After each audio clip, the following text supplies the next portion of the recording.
Good morning everyone. Last class I have uploaded a video on vegetative propagation. That chapter was earlier there in your course, but this year, from last 2 years, that chapter is not there. But since it was after your exams, you need to be relaxed and you should get some extra knowledge. That is why I uploaded that video and have not given any assignment based on that video. So now let's back to work. Let's start with our course and our third chapter, that is flower structure and function. When I am talking about a flower, then obviously we are going to discuss about the various parts of the flower. Before I start with various parts of the flower, I need to tell you about few important terms, like a flower could be bisexual or unisexual. A flower could be bisexual or unisexual, the same thing, in which both male and female part is present is called as bisexual flower, and male and female part is present, or a unisexual, either male or female part is present, then it is called as unisexual flower.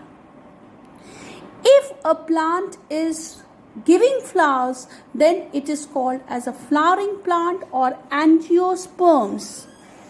Flowering plants or angiosperms. You have studied this term in class 6th, I think so. But here, flowering plants is angiosperm. In these kinds of plant, the seed is enclosed within the flower. Whereas in another type, which is called as naked seeded plant is called as gymnosperms. Naked seeded plants are generally pine, which we find in the mountainous area. The fruit is somewhat like this woody structure in which seeds are attached openly and are covered with a membranous structure. It's a structure of a cone. Many of you bring it home to decorate it, color it and decorate it. Somewhat like this, the structure is like this, and the petals are arranged in this manner, and in this we have a thin membranous structure attached with the seed. The seed attaches it. These seeds are dormant in nature and can remain dormant for thousands of years. Whereas in case of angiosperms, that is the flowering plants, this dormancy does not go for thousands of years, but in pine and all, it can go for thousands of years. This is one thing. Then we have studied that plants could be annual, biennial or perennial, right? So what is annual? Annual means that it grows, it produces flower in one season. That is an annual plant. Most of you have learned it as 1 year. It is not 1 year, it is one season, because plant do not survive for 1 year, it survives for one season. So if the plant is growing, reproducing and giving flowers in one season, then it is annual plant. All the Cucurbitaceae family, remember this term, Cucurbitaceae is your cucumber, lauki, taroi, gout, bitter gourd, all these comes under Cucurbitaceae family. They are annual. They grow for one season, gives flower, and the flower, then they are dead. Biennial means they take 2 seasons. One season to grow and other season to reproduce, to produce flower. Perennial means they may take many years to grow, but once they starts giving flower, they remain for almost a longer period of time, or many years. That is perennial.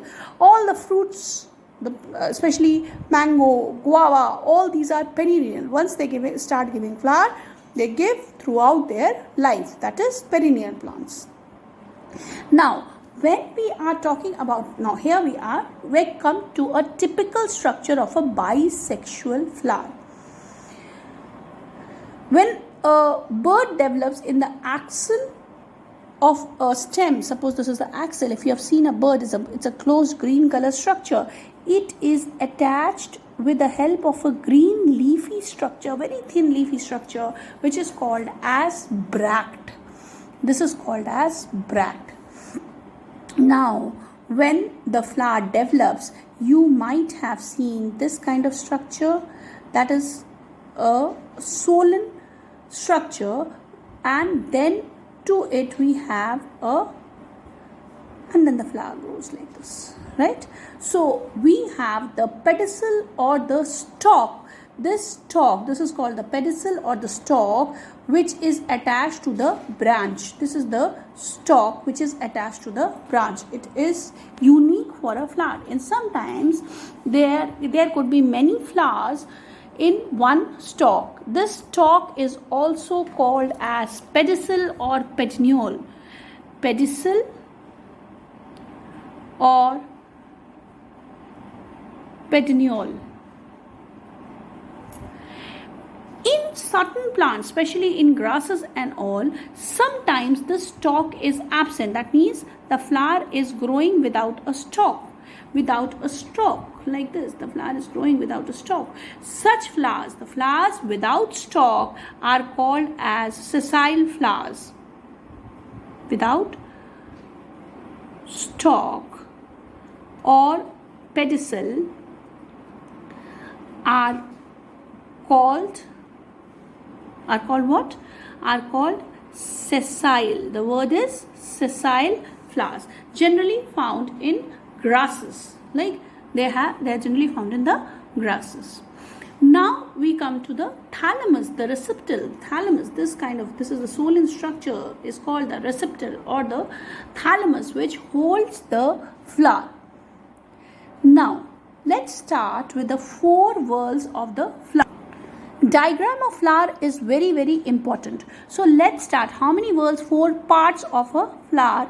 We call it as 4 whorls of the flower. 4 whorls.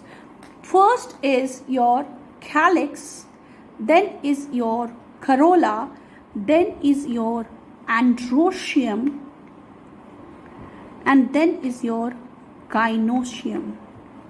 Calyx are green colored and are called as sepals. They are also called as sepals. Corolla are variety of colors and are called as petals. What are they called? They are called as petals. Androecium is the male part and gynoecium is the female part. Androecium is further that we will discuss when we go for the chapter. One more thing, the androecium and gynoecium are directly involved, the male and the female part obviously directly involved with reproduction, so they are called as essential parts. What are they called? They are called as essential parts. Why? Because they are directly involved with reproduction, whereas calyx and corolla are not directly involved, but they help in reproduction, like they help in attracting insects for pollination, birds produces nectar and all these things. So they are called as non-essential parts. Calyx and corolla are called as non-essential parts. Now, as I said, there are 4 whorls. If all these 4 whorls are present, then it is called as a complete flower. Sometimes one of the parts may be missing, like the male part may be missing or the female part will be missing, then it is called as incomplete flower. The petal and the calyx and the corolla, that is calyx plus corolla, or you can say petal plus sepal, together known as perianth. The word is perianth, right? And one more thing, in certain plants the corolla may have this kind of marking. this kind of marking which are visible only in ultraviolet rays, which are visible in, that means we cannot see it, but the birds and the insects can see, because they can see in ultraviolet light. So these are called as nectar guides or nectaries. The flowers, these lines are called as nectar guides because they take them to the nectar secreting cell, that is the nectaries, right? So the nectaries are obviously a sweet fragrant liquid. They are secreted by the flowers, and the flowers have nectar secreting cells called as nectaries, and these dotted lines which are visible, which shows that there are nectaries present, is called as a nectar guide. Now we'll come to the first part, that is the calyx. Calyx, as I told you, are green in color and are also called as sepals. They vary from flower to flower. There could be 3 to 5 sepals in a flower, and they actually look like a leaf. In some plants, as in gulmohar, they may be colored and are known as petaloid sepals. They are the color of the petals, so are called as petaloid sepals. Otherwise, they are green in color. But when they are not, when they are the color of the petals, then they are called as petaloid sepals. The sepals may be free from each other. They may be free like this, right? So they are called as polysepalous. Poly means many. That means you can see many sepals together, right? Whereas in some cases, like you have seen in the China rose, gudhal ka phool, or in your gende ka phool, marigold, they are a cup-like structure like this. They are a cup-like structure. The sepals are fused together and are called as gamosepalous. Always remember, the word poly means many. That means whether it is petal or sepals, they are free. The word gamo means fused. So that means they are fused sepals. They form a cup-like structure. What is the main function of the calyx? The main function of the calyx is to protect the inner whorl, and it also helps in process of photosynthesis when the bird is in growing stage. When the flower has not come out and it is in the growing stage, then it has the work of doing the process of photosynthesis. Along with corolla, because it is holding the corolla, it helps in attracting insects for pollination. Not alone, along with corolla. The point has to be marked. When you are writing, the keyword should be there, that is, along with the corolla, they are attracting the insects for pollination. Now the second word is the corolla. Again the same thing stands over here. Corolla can be many, or one, or they could be from 4 to many corollas together. Petals, they are colored, variety of colors, bright colors, and they are attractive. They attract you, they attract the insects for pollination. They are charming, right? So the corolla are colored and are also called as petals. Again over here I told you the word will be polypetalous if the petals are free from each other. Then it is polypetalous. Like in mustard, we have a polypetalous. Others, if it is partly, most of the flowers are partly fused, then it is called as gamopetalous. Fused petal, gamopetalous. If they are completely fused, then the insects cannot, the pollen grains cannot go inside. So they develop a tube-like structure of the petals, which is called as pollen tube, which allows only the pollen grain to pass. Again, sometimes in some grasses, flowers are green in color. So those flowers, the petals are called as sepaloid petal. Like we called it as petaloid sepal, here we call it as sepaloid petal. Fine. So we have discussed what is the function of the petals. Obviously they are the attracting agent for pollination.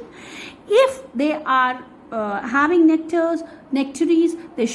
Most of the flowers produce sugary nectar, again a medium to attract insects for pollination, and it also encloses and protects the essential parts, that is the androecium and the gynoecium, so that the plants are able to reproduce.